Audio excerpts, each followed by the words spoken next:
Essa semana a gente vai ter dois jogos que eu considero jogos muito parecidos, né?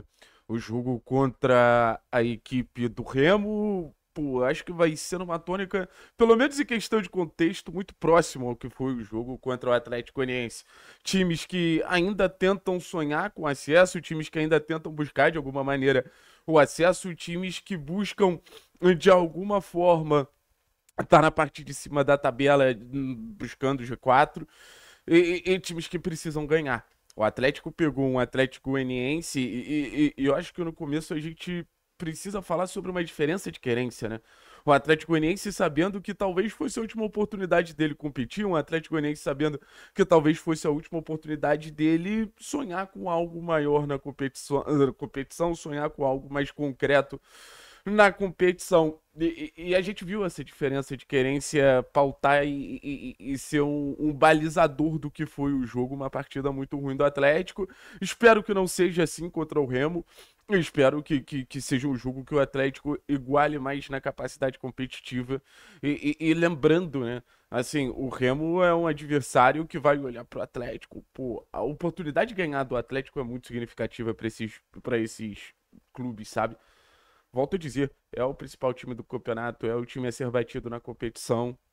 Então, ser o principal clube time, enfim, do campeonato, traz responsabilidades. O Atlético vai ter que saber lidar com essas responsabilidades. O grau de vibração que eu vi ontem, o time do Atlético Goianiense, meu Deus do céu. Mas a questão não é nem essa. A questão é que eu tô com uma preocupação muito grande pro jogo contra o Remo que eu queria dividir com vocês, que é: e quando o Viveiros não tiver um grande dia? O que vai ser do Atlético? Porque ontem a gente pode falar de atuações inconstantes. Mas ontem, e não é culpa do Viveiros, não, tá? Mas ontem o time não conseguiu conectar o Viveiros. Ontem o Viveiros foi anulado. E era natural que, a partir do momento que ele se destacasse tanto, e era natural que, a partir do momento que ele conseguisse um nível de competitividade alto e de entrega de gols, os outros times olhariam de forma diferente para o Viveiros. Eu acho que é o que está acontecendo. Ontem, por exemplo, foi uma marcação muito acirrada. E vai ter jogo que o Viveiros ele vai conseguir ser a peça desequilibrante que ele vinha sendo, e vai ter jogo que ele não vai conseguir. E vai ter jogo que a gente vai ver, pô, o Atlético sofrendo com o Viveiros inconstante. E vai ter jogo que a gente vai sofrer pô, um Viveiros que pode ser anulado. O Viveiros, ele não pode ter a cobrança de ser perfeito todos os jogos. Mas aí eu me sinto na necessidade de instigar. Qual é o plano B do Atlético para o momento que o Viveiros não tiver desequilibrante? Porque ontem a gente viu um Viveiros mal e o Luiz Fernando não conseguiu assumir a responsabilidade, o Mendonça não conseguiu assumir a responsabilidade. E até a gente mudar o time para ter uma outra perspectiva de jogo. E até a gente mudar o time para ter outro cenário ali de um jogo mais associativo, o prejuízo já estava feito. O prejuízo já estava ali. Um 2-0 que estava na cara que seria irreversível. Então, assim, o Atlético entrou para jogar a partir do Viveiros. Muito dessa reação que o Atlético tem no campeonato é a partir do Viveiros. Só que a dependência do Viveiros, assim como a dependência de qualquer jogador, é nociva pra caralho. Então o Atlético ele precisa ter. E aí entra muito a partir do Odair. Um plano B de um entendimento mais rápido que, cara, não tá entrando esse jogo, vamos mudar a estratégia. Vamos mudar a maneira de jogar. Porque senão o prejuízo ele pode ser grande o suficiente novamente e a gente não ter tempo de correr atrás.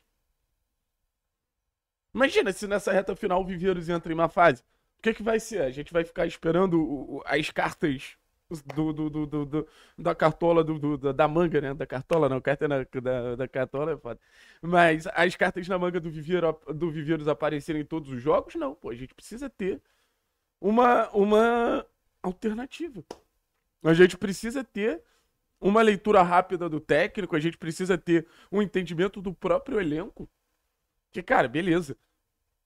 Não tá funcionando isso aqui, então vamos optar por outro caminho. A gente vinha elogiando como o Atlético apresentava repertório, mas fora de casa, dá pra dizer que é um time de uma nota só.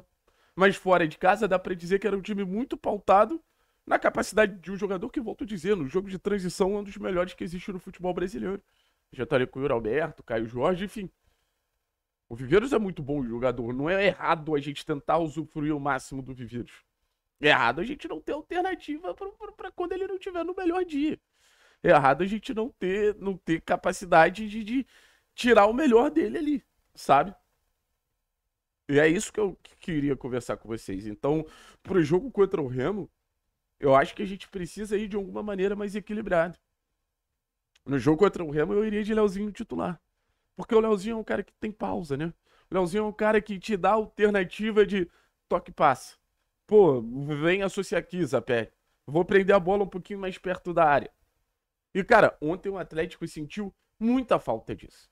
Muita falta. O Leozinho, assim, ele conseguiu criar aquele lado direito ali, um lado de associação, um lado de construção, com o Benavides, com o Zapelli.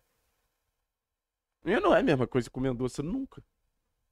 Então, assim, entendo que o Leozinho hoje, ele ainda compromete defensivamente, tá? Eu acho que o Leozinho, por exemplo, não tem o mesmo nível de intensidade de marcação do Mendonça. Mas aí a gente tem que pensar.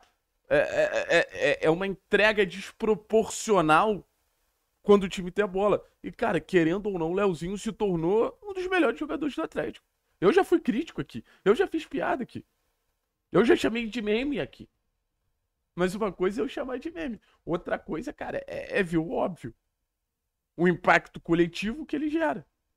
A partir da individualidade. E vice-versa, né?